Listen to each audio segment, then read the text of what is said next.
Oramos.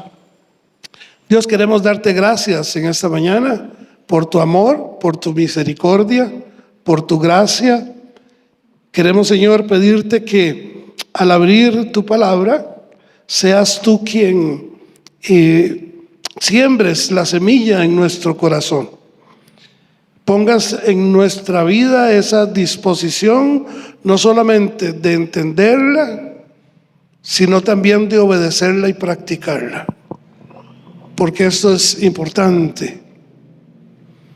Gracias por el conocimiento que nos das de tu palabra, pero gracias porque nos das también de una manera vivencial tu cuidado, tu protección y tu amor para con cada uno de nosotros día con día. En el nombre de Jesús. Amén. En esta mañana yo quisiera ir como cerrando el tema de madurez espiritual. Hemos hablado sobre los fundamentos de la madurez y hablamos que la madurez era ¿se acuerdan? Una decisión, era algo personal, era algo serio, pero también que era algo radical. No podemos tomar la madurez como algo ahí, pasajero. Es algo realmente radical. Y cuando yo inicio este camino de madurez, Dios lo toma en cuenta y entonces empieza a limpiarnos, empieza a podarnos. En Juan capítulo 15 dice que Él limpia el pámpano, Él limpia las hojas y quita aquello que no funciona. Y es igual en cada una de nuestras vidas. Dios va quitando aquello que no funciona, aquello que nos está impidiendo crecer, aquello que está estorbando para el crecimiento. Ahora, la decisión es personal, usted decide si quiere crecer rápidamente. Alguien diría ahí, si usted quiere crecer con dolor o sin dolor, porque esa es mi decisión. Si no, seríamos anormales, perdón ahí la expresión, pero la Biblia dice que seríamos personas no normales o hijos de Dios no normales si no crecemos. Si durante 50 años yo paso nada más cantando alabaré, alabaré, alabaré, y nunca crezco con respecto a Dios, es personal porque yo no puedo hacerlo por usted. Me encantaría, pero no puedo hacerlo por usted. Y es algo serio, no es algo de que hoy quiero y mañana no quiero. No, es algo que inicia y no puede cortarse o interrumpirse. Es hasta que el Dios venga o nos lleve con Él, ¿verdad? Y es radical. Es radical porque hay momentos en que yo tengo que decir no a cosas que realmente me duelen decir no. Hay momentos en que yo tengo que tomar decisiones en bien de mi vida, en mi caso, en bien de la congregación, que le duelen a uno, pero son decisiones radicales que hay que tomar. Una pequeñita. En una oportunidad me pidieron casar a alguien que no se podía casar con esa persona porque uno era cristiano y el otro no. Uno creía en Cristo como su Señor y Salvador y otro no, la otra no. Entonces me senté con las dos, ¿verdad? Y obviamente a la persona que no tenía a Cristo como su Salvador le presento al Señor Jesús, y después de presentarle al Señor Jesús le pregunto, ¿y usted quisiera que Cristo viviera en su corazón? Y él me dijo, no en este momento. Ah, perfecto, listo, gracias. Y entonces me pregunta la persona interesada, ¿nos va a casar, pastor? No, yo no. Pero, no, yo no. Y era medio familiar, no, y no, porque no puedo ir en contra de los principios bíblicos. Radicalidad en nuestro crecimiento. Después hablamos un poquito sobre los pasos y las claves para poder mantener o poder madurar espiritualmente. Y fuimos a Pedro y enseñamos dos palabras. Una era poner toda diligencia y la otra era añadir. Y poner toda diligencia era esforzarnos al máximo, es poner todo lo que está, como dirían por ahí, toda la carne al asador. Y esforzarnos hasta el punto máximo. Añadir es un tema contable, y entonces Pedro dice que después de poner toda diligencia en nuestra fe, en nuestra virtud, en nuestra paciencia, etcétera, debemos de añadir a cada una de estas cosas, debemos de añadirle cada día más. Añadir con toda diligencia a vuestra fe virtud, a la virtud paciencia, a la paciencia 7 pasos y claves para poder crecer espiritualmente. ¿Cuánto crezco? Depende de cuánto yo quiero agregarle a mi madurez. Dios me da la oportunidad de agregar el 100%, y Él me va a responder cuidando y protegiendo ese 100%. Pero también Él va a respetar si yo solo quiero darle un 5 o un 10 o un 3%. Lo que no va a hacer es que no va a aceptar tus quejas.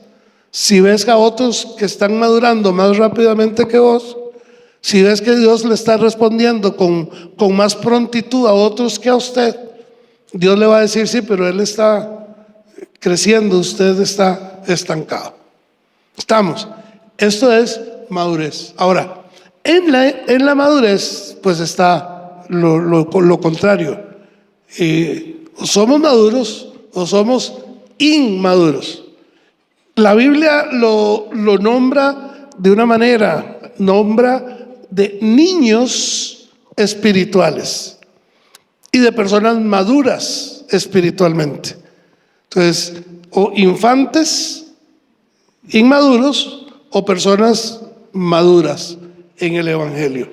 Y para eso hay 4 textos bíblicos que vamos a usar para ver las contradicciones, las comparaciones. Hoy solo vamos a usar uno, pero les voy a dar los 4 textos si usted quiere anotarlos, y si usted no tiene dónde anotarlos y quiere oírlos a partir del lunes en el canal de YouTube, también puede hacerlo. Pero los 4 textos son los siguientes. El primero es 1 Corintios capítulo 3, versículos del 1 al 4. 1 Corintios capítulo 3, versículos del 1 al 4, y ahorita vamos a ir a analizar ese texto. El segundo texto bíblico para analizar la diferencia entre entre infancia y madurez es Hebreos capítulo 5, versículos 13 y 14. Hebreos 5, 13 y 14. El tercer texto es Efesios 4, 13 y 14. Efesios 4, 13 y 14. Y por último, 1 Corintios 14, versículo 20. 1 Corintios 14, versículo 20. A él nos vamos a referir en este momento. 1 Corintios 14, 20, si usted quiere buscarlo en su Biblia, leo Reina Valera y dice así: hermanos, no seáis niños en el modo de pensar, sino sed niños en la malicia, pero maduros en el modo de pensar. Lo contrarresto con la Nueva Traducción Viviente para que tengamos o ampliemos un poquito el panorama. Dice: amados hermanos, no sean infantes. Niños e infantes es la misma palabra en su comprensión de estas cosas. Sean inocentes como bebés. Y eso me llama mucho la atención y me gusta, porque en la madurez no debemos de perder la inocencia.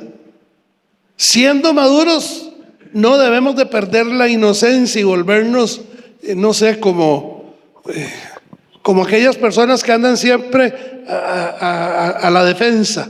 Alguien me va a hacer algo, todos me quieren hacer algo. ¿Perdón? Complejo de persecución. Eso, como complejo de persecución, correcto. Es un complejo. La Biblia dice que debemos de ser infantes o inocentes como esos bebés, pero, ¿verdad? Inocentes como bebés en cuanto a la maldad, pero maduros en la comprensión de asuntos como este. Yo no tengo por qué enojarme es que la Biblia me diga, usted tiene que ser radical para madurar. O usted no tiene lo que quiere tener porque todavía le falta madurez, ¿verdad? Es como que mi nieta me pida las llaves del carro para ir a darse una vuelta y yo se las dé. Sería un irresponsable hacer eso. ¿Por qué? Entonces, vamos a analizar objetivamente, hermanos, el nivel de madurez espiritual durante estos días de reflexión sobre esto. Y digo objetivamente porque tengo que ser claro. A muchos, y no digo que todos o que algunos acá en CCF, pero a muchos cuando les hablan de madurez cierran la llave y cambian el chip y empiezan a pensar, no sé, en Mario Bros, empiezan a pensar en el partido que jugó ayer Saprissa y no sé ni cómo quedó. Por eso quiero que lo analicemos de una manera objetiva. El nivel de madurez espiritual que usted y yo tenemos, yo no me escapo de esto, que usted y yo tenemos. Dedicamos un tiempo, vamos a dedicar un tiempo para volver a ver hacia adentro. Es que es muy fácil ver hacia afuera, es muy fácil criticar al que está enfrente mío, es muy fácil juzgarlo, pero cuando yo me empiezo a ver por dentro, a veces me da miedo, me da temor, me da horror, porque no veo cosas muy buenas. A veces solo vemos cositas medias oscuras. Entonces vamos a tener tiempo para volver a ver hacia adentro y examinar nuestra propia espiritualidad. Sí, porque podemos, ¿qué carga el pastor si tiene confianza en Dios? ¿Y usted? ¿O qué carga Fabián? ¿Cómo canta? Qué bonito canta. Pero ¿cuánto tiempo le pasó o tuvo que tomar él para practicar, para creerle a Dios que lo que tenía que hacer aquí era lo correcto? ¿Estamos?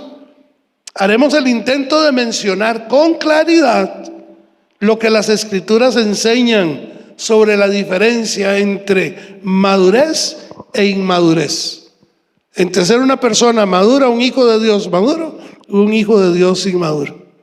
Yo le oro al Señor para que cuando el Espíritu Santo te hable a ti, usted pueda reflexionar sobre su desarrollo en Cristo. No piense en su esposa o en su esposo, piense en usted. Ok, estoy aquí en la iglesia, le creo a Dios, ¿y por dónde voy? ¿En qué nivel me considero?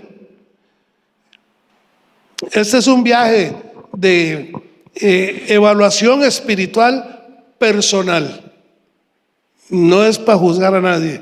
Confío en Dios que usted pueda juzgarse a usted mismo y que Dios guíe lo que tiene que enseñarnos a cada uno de nosotros. Entonces, en este pasaje que leímos, en 1 Corintios, capítulo 20, aparecen dos palabras, igual van a aparecer en 1 Corintios 3, del 1 al 4, pero en 1 Corintios 14 y 20 aparecen dos palabras, la palabra niños y la palabra maduros. En la Nueva Traducción la traducen como infante o inocente, pero también la traducen como la palabra maduro.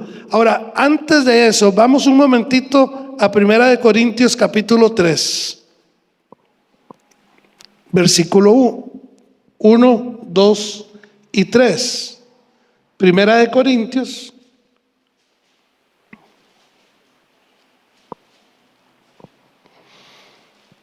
capítulo 3. Ese fue el primer pasaje que dije que íbamos a analizar para hablar sobre la diferencia. Tienen 1 Corintios capítulo 3. No lo cierren después de leerlo porque vamos a estarnos refiriendo a ese texto específicamente. 1 Corintios capítulo 3, versículo del 1 al 4 dice: De manera que yo, hermanos, no pude hablaros como a espirituales, sino como a carnales, como a niños en Cristo. Os di a beber leche, no alimento sólido, porque aún no erais capaces, ni sois capaces todavía, porque aún sois carnales. En efecto, habiendo entre vosotros celos, contiendas y disensiones, ¿no sois carnales y andáis como hombres? Pues cuando uno dice, yo ciertamente soy de Pablo, y el otro dice, yo soy de Apolos, ¿no sois carnales? La pregunta que podríamos hacernos es, ¿dónde estoy? Personalmente, ¿dónde estoy? A mi nivel de espiritualidad. Pero dije, en tanto en este pasaje de Corintios como el que leímos primero, aparecen dos palabras interesantes, que es la palabra maduro o madura, se lee en el original como teleios, en el griego es teleios, y habla de madurez, habla de algo maduro, algo que ya está, digamos, en un punto correcto. Pero la otra palabra es la palabra nepios, que habla de un niño, de un infante, de un inocente, para contrarrestar la madurez con el infante.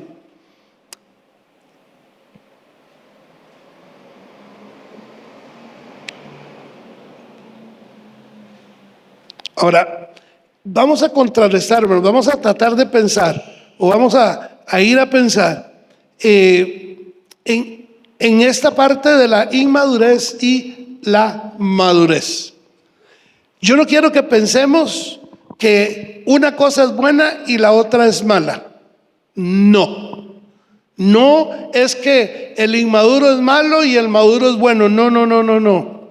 Para mí lo único bueno que hay en el maduro es cuando son los plátanos de esos bien ricos, bien maduros con dulce. Es la única manera de ver la diferencia.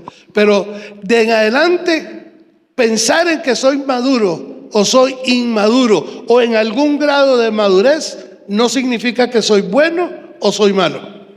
No puedo darme un golpecito en la espalda diciendo, uy, qué carga soy. No. Cada uno lleva su ritmo. Cada uno necesita saber dónde está para saber qué necesita o cómo necesita avanzar.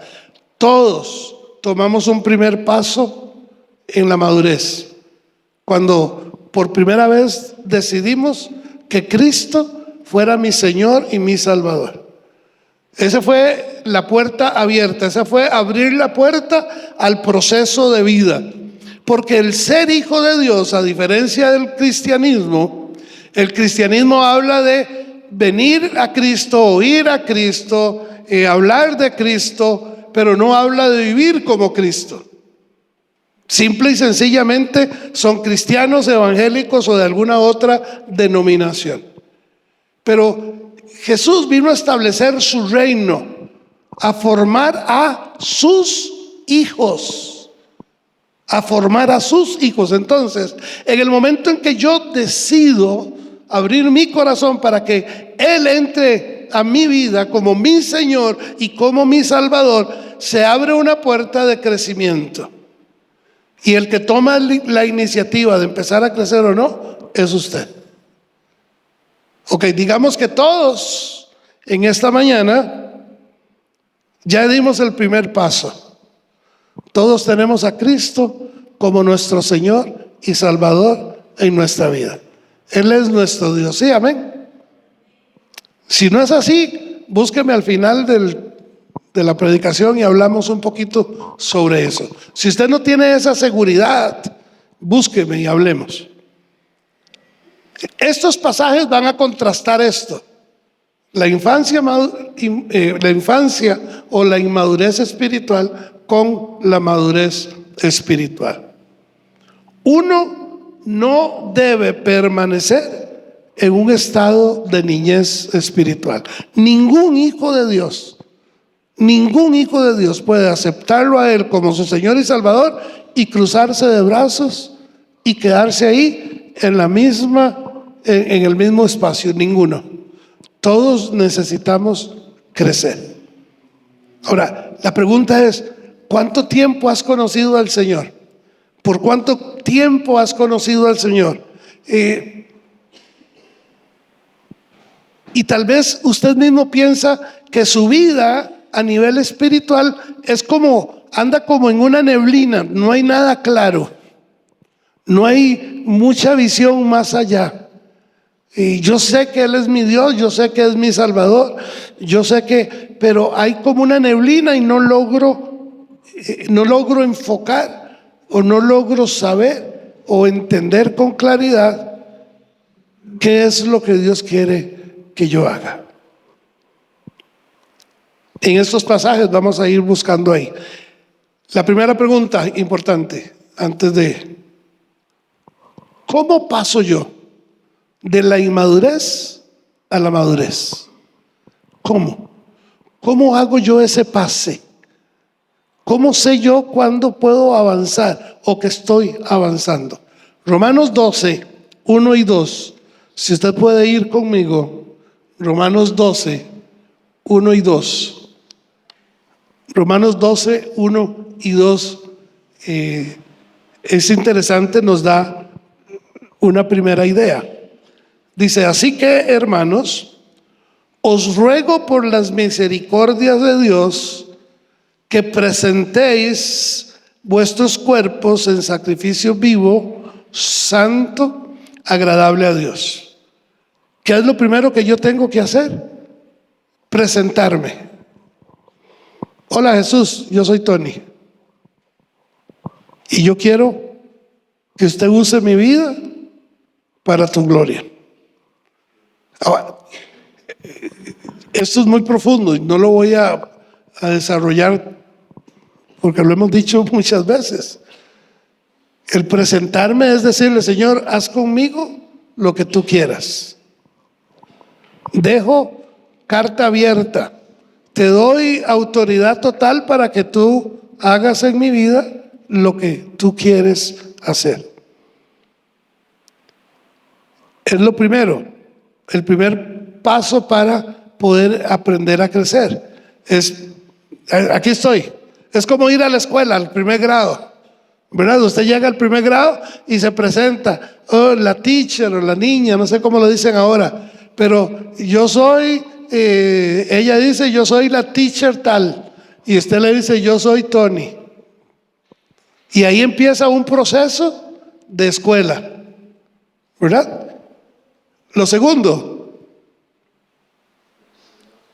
no se conformen. Primero es presentarse, lo segundo es no conformarse. Porque muchos podemos estar muy conformes como estamos. Dios nos tiene bien. Pero yo estoy conforme con orar de vez en cuando. Estoy conforme con que Dios me responda oraciones ahí pequeñitas de vez en cuando. Sí, Él me responde, Él me ama, yo siento que Él me ama. Pero usted me entiende. Cuando usted tiene que pedirle a Dios cosas grandes para que usted avance en su vida y usted tiene que creerle a Dios, ¿qué hace? ¿Se las pide o manda peticiones de oración los miércoles? Sí. ¿Le cree usted a Dios cuando usted sabe que lo que usted tiene es fuerte, es grande, es duro? Y usted tiene que creerle a Dios. No se conforme con el hecho de que Jesús está en su corazón como su Señor y Salvador. No, avancemos, dice, no se conformen a este siglo, sino que transformen su pensamiento.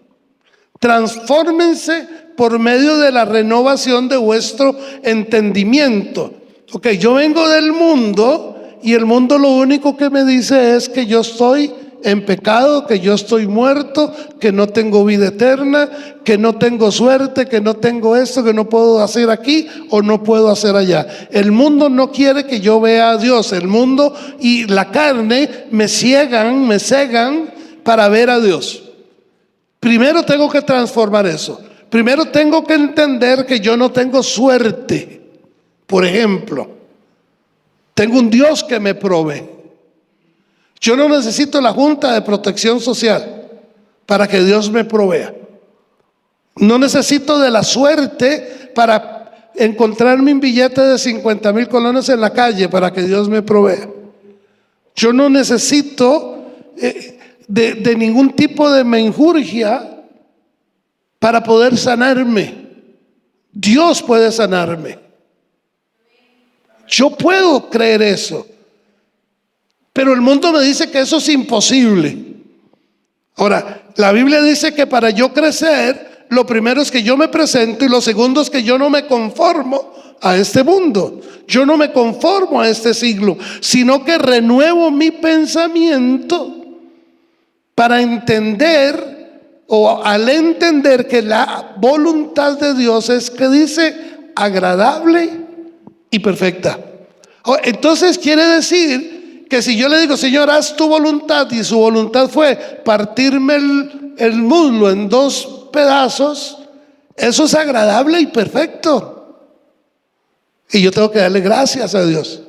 Hasta hoy en la mañana que le escribía a este amigo, me di cuenta de lo que yo mismo puse. Le dije a él, no sé cuándo pasó, no sé cómo pasó, lo único que sé es que Dios lo sostuvo hasta que llegáramos a Costa Rica. Hermanos, yo no me veía en esas carreteras enormes, Ana y yo manejando, no porque ella no pueda manejar, lo haría perfecto. El que fallaría soy yo, porque yo no la podría guiar perfectamente en el Waze.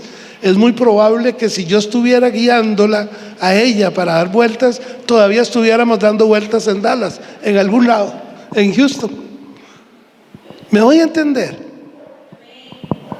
Toda la voluntad de Dios es agradable y es perfecta. Y yo empiezo a crecer cuando yo empiezo a darle gracias a Dios. Ahí, no me conformo. Es la renovación del pensamiento lo que nos va dando crecimiento.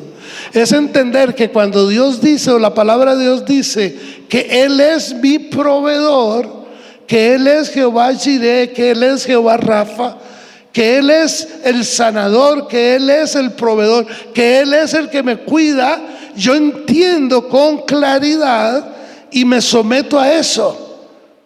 Señor, tú sabes lo que necesito. No me cruzo de brazos, pero yo sé que si Dios sabe que yo necesito arroz y frijoles, pero solo gano 2 colones, yo puedo entender con claridad que con los 2 colones que yo gano, Dios va a proveer el arroz y los frijoles para el mes. El mundo dice eso es imposible, pero para Dios nada es imposible. Nada es imposible. Él lo hace como Él quiere, como Él lo necesite hacer para nosotros. La renovación de nuestra mente va en el ritmo que usted y yo aprendamos las Escrituras. Va en el mismo ritmo en que usted y yo leemos, entendemos y obedecemos las Escrituras. Porque yo no hago nada con entender y saber. Un ejemplo más sencillo, y perdonen que use tal vez algunos ejemplos personales, pero no conozco a otro. Mientras alquilábamos el carro, nos dieron un carro que era la primera vez que se manejaba, o sea, estaba nuevo. Y yo, enamorado de los carros, empiezo a ver toda la botonera, ¿verdad? Un montón de botones. Y algo le pasaba al carro que uno frenaba y el carro como que se apagaba, quedaba muerto. Hasta que yo le soltaba el freno y lo aceleraba y otra vez caminaba. Y bueno, Así pasamos toda la semana. Así pasamos toda la semana. Y Ana, uy, este carro, lástima, está nuevo y está chocho. No, vengo y le digo a mi hijo, Marcos, no es que el carro pasó así, así. Papi, pero hay una palanquita que dice modo. Le digo, sí, ahí estaba. ¿Y por qué no la tocó? Porque me dio miedo. Porque no sabía si se iba a desconfigurar alguna cosa. Hermanos, muchas veces como hijos de Dios estamos igual. Está la solución. Es creerle a Dios. Es entregarnos completamente a Dios. Es absolutamente, de una manera absoluta, entregarnos a Él. Pero nos da miedo mover la palanquita. Nos da miedo hacerlo. Por aquello de que se desconfigure. Hay que caminar. ¿Cómo crecemos? Presentémonos a Dios. Transformemos nuestro pensamiento. Y nuestro pensamiento va a ir creciendo conforme yo aprendo, leo y obedezco las Escrituras. Vean en Segunda de Corintios capítulo 10 versículo 5. Segunda de Corintios capítulo 10 versículo 5. Les puse Hebreos, no importa, me brinqué, vamos, es Hebreos el primero, después voy con Corintios. Hebreos 4:12 lo que nos enseña aquí es que las Escrituras afirman que Jesús es Dios. Dice, porque la palabra de Dios es viva y eficaz. Es viva y eficaz. Todo lo que en la Escritura está es verdad. No hay equivocación en ella.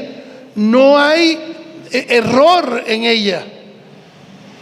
No hay error en ella. No hay, es infalible la Escritura.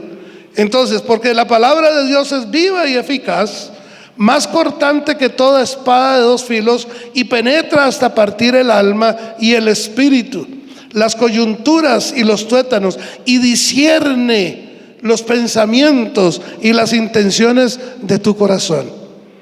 La palabra de Dios es viva y eficaz. Cuando ella dice que Dios está conmigo, es verdad. Él está conmigo las 24 horas del día. Cuando la palabra de Dios dice que sus misericordias son nuevas cada día, yo debo de esperar esa misericordia nueva cada día. ¿Cuál es lo nuevo que me toca a mí hoy?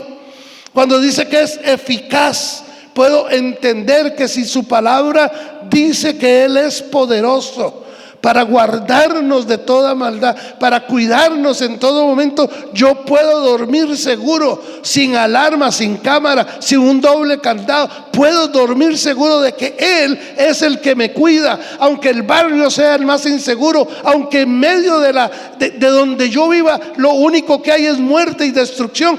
Dios dice que Él me cuida y me protege en medio de todo eso.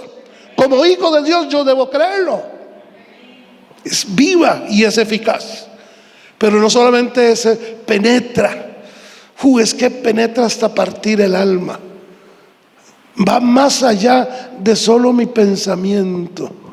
Va más allá de solo creerle. Va más allá, hermanos. Cuando uno ve que esa palabra de Dios lo confronta, lo ayuda, lo anima, uno dice, wow, ese es Dios.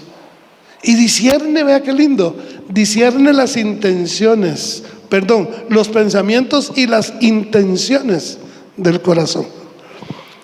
Él sabe cuando yo le doy 100 colones porque estoy esperando 1000. Él sabe cuando yo le pido algo porque estoy esperando, o le doy algo porque estoy esperando algo a cambio.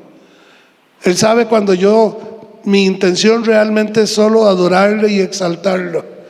Él examina las intenciones del corazón. Por eso es viva y eficaz.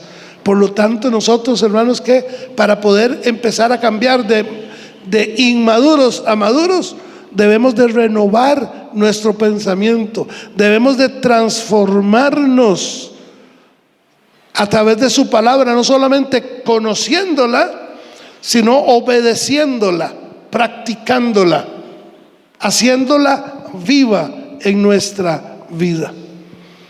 Nuestra madurez se afirma en las Escrituras. No soy maduro porque vengo a adorar a Dios todo el tiempo, porque canto, danzo y bailo, o alabo a Dios y levanto las manos. No soy maduro porque tengo un léxico evangélico. Bendiciones, hermano, Dios me lo bendiga, gloria a Dios, bendecido, prosperado y en victoria. No soy maduro porque le receto la Biblia a todo mundo. No es así. Mi madurez va en crecimiento conforme a la palabra que yo leo, que yo estudio y que yo obedezco. Y entonces vamos creciendo. Ahora sí, 2 Corintios capítulo 10, versículos 5.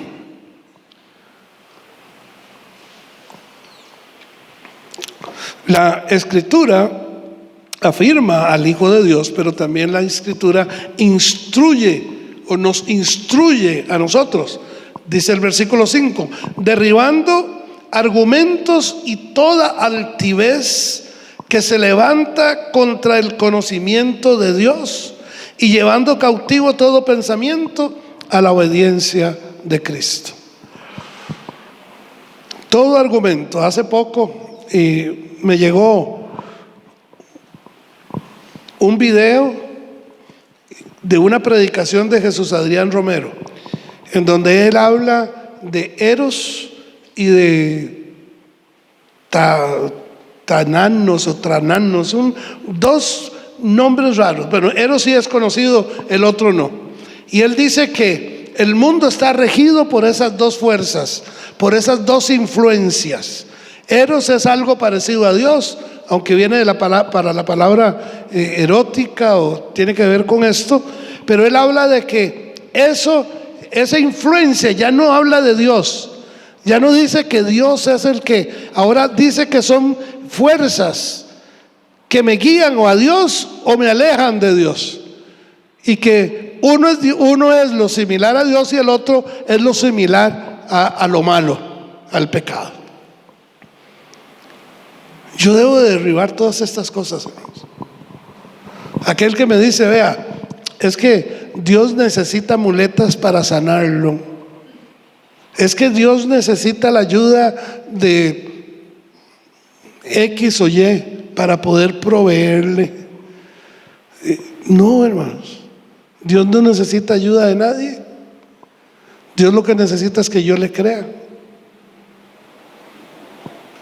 Es todo lo que necesita. Y tenemos ejemplos enormes, hermanos, en cuanto a la provisión. La viuda, cuando aquel profeta llegó y le dijo, dice Dios que me des de comer, y ella le dijo, pero ¿cómo te voy a dar de comer si solo tengo este poquito para mi hijo y para mí?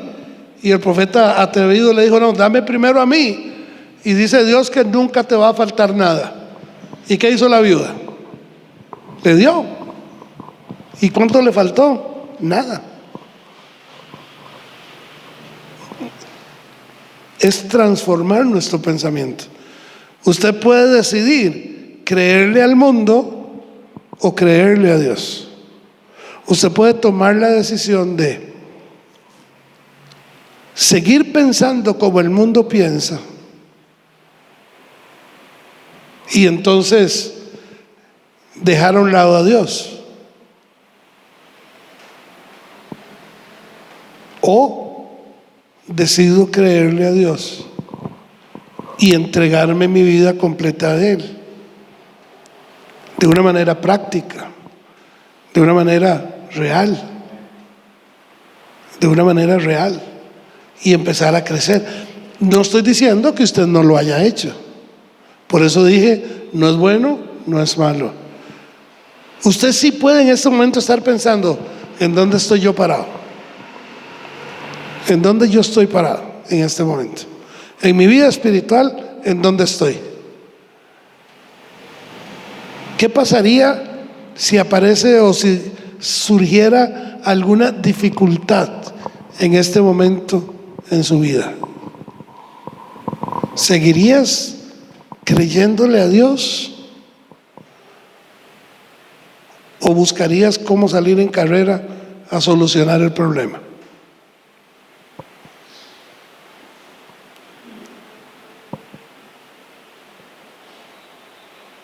Yo no quiero ser muy grosero, pero a veces el mundo se ha vuelto tan alcahueta que ahora hay cultos en cualquier día entre semana, porque el día que el Señor pidió que se dedicara a Él, era un día. Ahora el mundo dice que ese día podemos hacer otras cosas, y abrieron ventanas y oportunidades para tener actividades culticas viernes en la noche, sábados en la noche, para el domingo poder disfrutar de otras actividades. ¿Es bueno o es malo? No sé. Yo creo que Dios creó un día para que se lo dedicáramos a Él. Eso es lo que yo creo. Él sacó un día a la semana para que usted y yo le dedicáramos nuestra vida, nuestro tiempo, nuestra alabanza a Él. No lo estamos haciendo porque el mundo